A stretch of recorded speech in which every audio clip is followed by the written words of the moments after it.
Once upon a midnight dreary, while I pondered weak and weary over many a quaint and curious volume of forgotten lore, while I nodded nearly napping, suddenly there came a tapping as if someone gently rapping at my chamber door. "'Tis some visitor," I muttered, tapping at my chamber door. Only this and nothing more. Ah, distinctly I remember it was in the bleak December, and each separate dying ember wrought its ghost upon the floor. Eagerly I wished the morrow, vainly I had sought to borrow from my book's surcease of sorrow, sorrow for the lost Lenore.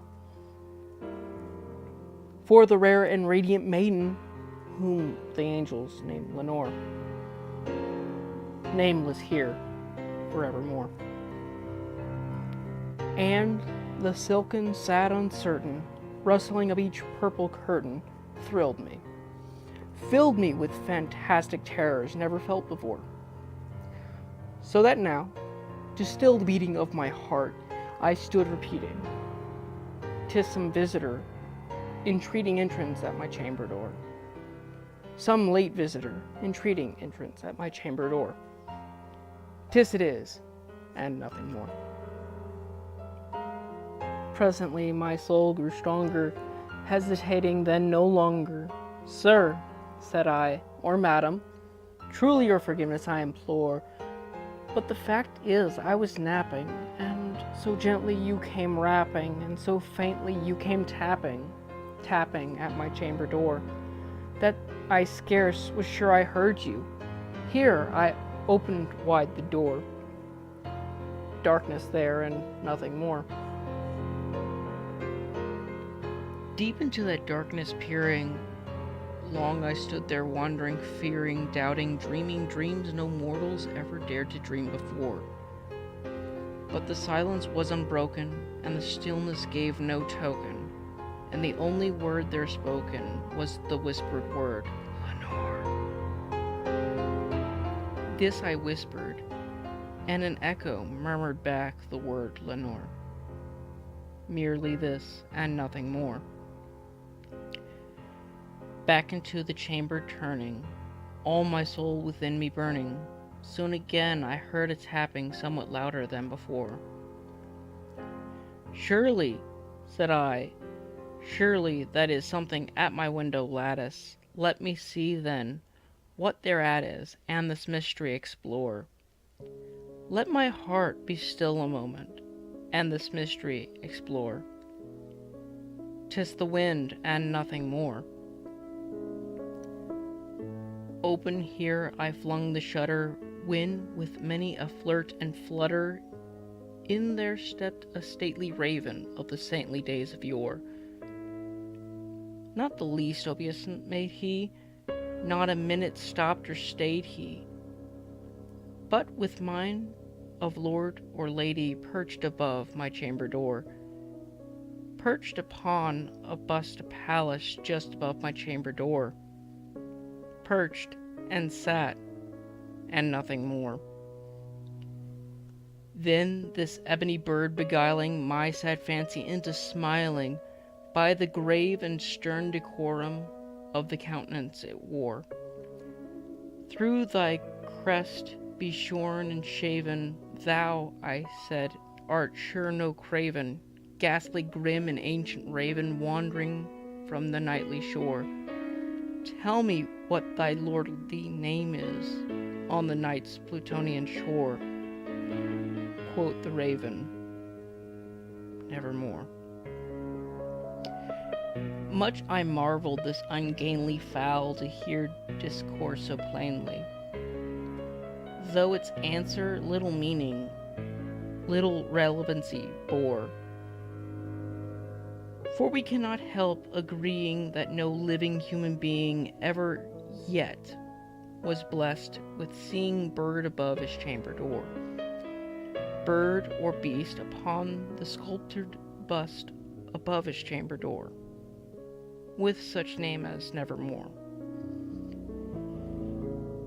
But the raven, sitting lonely on the placid bust, spoke only that one word, as if his soul in that one word he did outpour.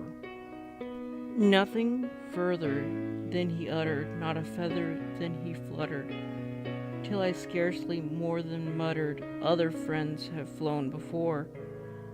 On the morrow he will leave me, as my hopes have flown before.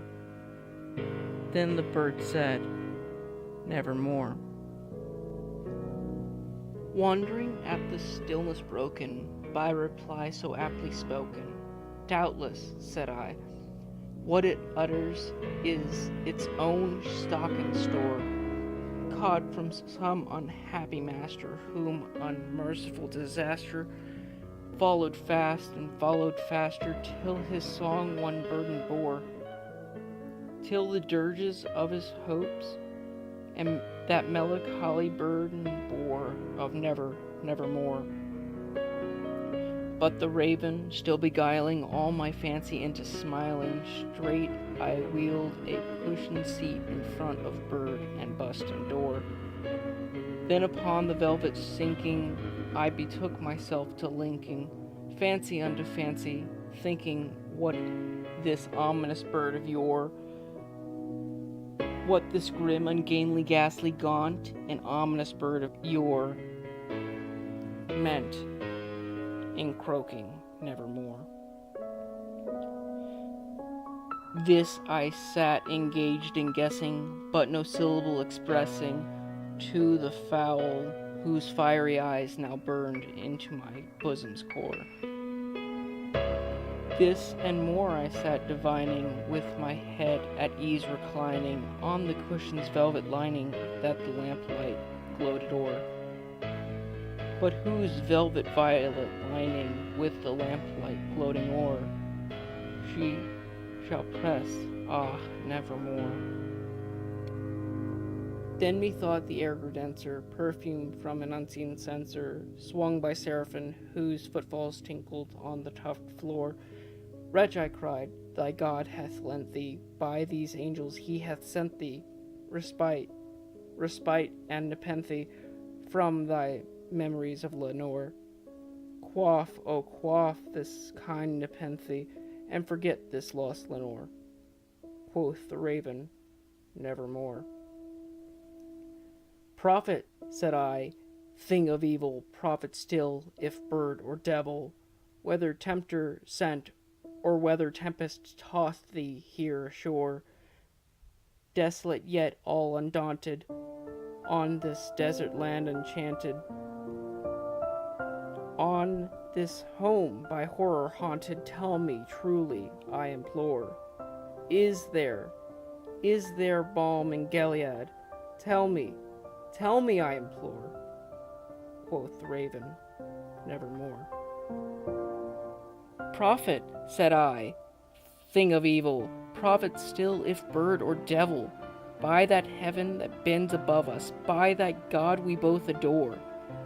Tell this soul with sorrow laden, if within the distant Aden it shall clasp a Satan maiden, whom the angels name Lenore.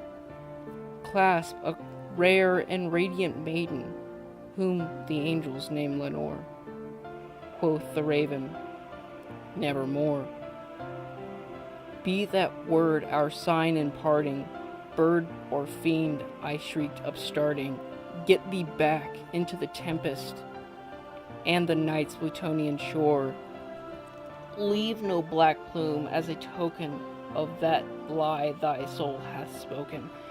Leave my loneliness unbroken, quit the bust above my door. Take thy beak from out my heart, and take thy form from off my door. Quoth the raven, nevermore. And the raven, never flitting, still is sitting,